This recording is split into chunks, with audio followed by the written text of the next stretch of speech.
big half marathon this weekend? Like, feeling good, actually. Feeling really good. It's my first half marathon. I've trained for one before, but in the past, I probably didn't do the little things right.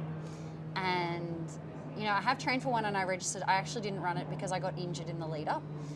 And this time around, I'm feeling really good. The body's been good. I've been increasing, at a really manageable rate. I haven't been overloading. I've been focusing on my recovery. I've been getting my treatments when I need. I really haven't picked up any niggles, which, like, knock on wood,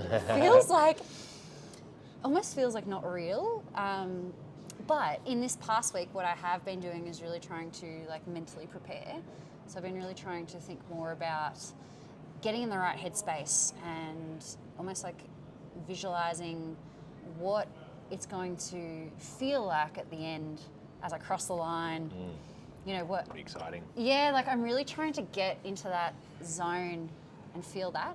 I think how I'm feeling physically, I'm almost like a little bit worried that it's like a false sense of security. No, don't get in your head. Don't get in your head. It is though, like, one of those things of, I guess, like, I always feel like the mental battle is harder than the physical battle.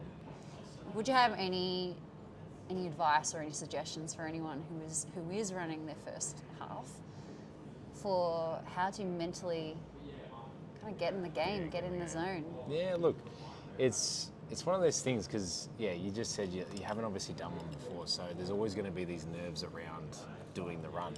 But one thing you got in your pocket is you've done the work. Like, the training is the hardest part. All those grueling mornings when you had to get out there, those nights when you missed your run in the morning, you have to go do it at night. You've banked that. You've done it. So if you're going with a bit of confidence, like, I've done the training, the race is the fun part. That's the most enjoyable part. So I think, if you haven't done the training, clearly you're going to be much more nervous, but you just told me yourself you're ready, you're primed. So you just go out there and enjoy it. You feel well, you hydrate, you're going to be absolutely fine. So just believe in yourself. That's probably the best advice I can give you, Yeah, and I think you're right in that, trusting in the process, that I've done the right stuff in the lead up and that, I am prepared. I guess, is there anything on race day that I should be aware of? Anything you would want new runners to be aware of on race day? Yeah, look, it's pretty overwhelming. Like, you rock up, and if you haven't done a big race before, there's lots of people. So you want to kind of position yourself in a way that suits you. You don't want to be, obviously, with the fast pack where there's people bumping you out of the way. You don't want to obviously be at the back where people might be walking, so they might cut you off and things like that. So you want to be wary of that. But it is a big day. It can be overwhelming, and you can almost, like, go fast at the start because you want to be dragged with the crowd. So if you've got a target pace in mind, stick to it. I know it's going to feel like you're going to want to just go because momentum is pushing you.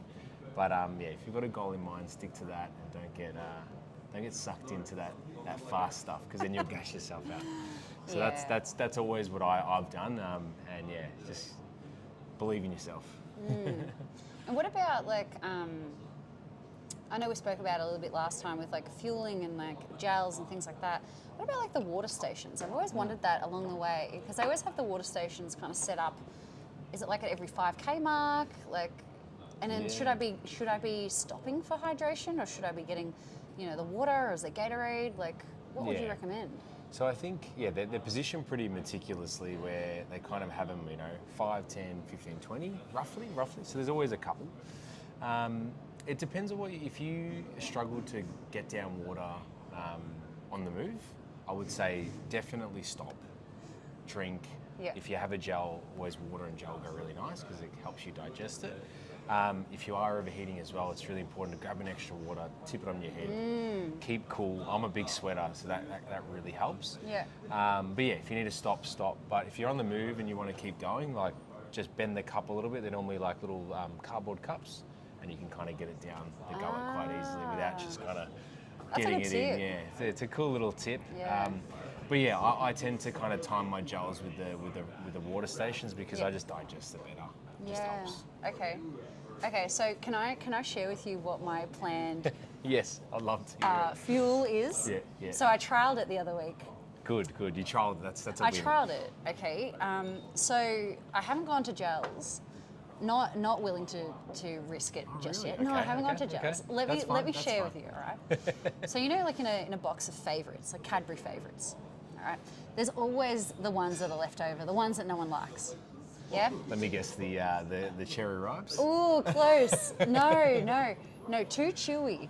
I've gone with the Turkish Delights. Okay. So I did my 16Ks a couple of weeks ago, my last big run. Yeah. And I went with a little Turkish Delight in my pocket. Amazing. And I had already kind of half unwrapped it, so that it was easy to unwrap as I was running. But I also couldn't have it unwrapped because then it would like melt in my pocket, right?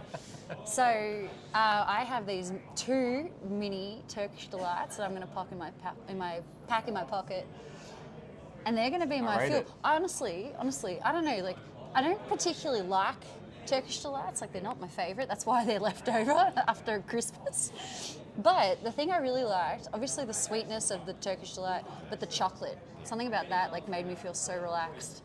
I love chocolate. Nice. I felt really good having it. There you go. And then kind of chewed on it a bit, let it go, and I honestly felt so much better after I had it. And I had it at the 8K mark, and then I pushed through my last 8Ks really easy. Did you have another one, or was it just No, I just had the one because I wanted to trial my theory first. I love it. I'm going to give it a go. Turkish Delights. Bring it in. Look, it is high in sugar, right? Like that's all you need. You just need a high ingest of glucose or sugar, and it doesn't really matter. Yeah. All right. Well, we'll tune in after the race. We'll see Good how luck. it goes. Turkish Delights. We'll see if those Turkish Delights end up in my mouth or all over my face. But yeah, look. Good luck. You got Yeah. this. Hey, I'll see you on the day. You'll be running the 10. Let's go. We'll get a nice brunch after, and we'll report back. We'll report back when we're limping home. Yeah. Remember to like and subscribe to our channel to follow along for more. See you next time.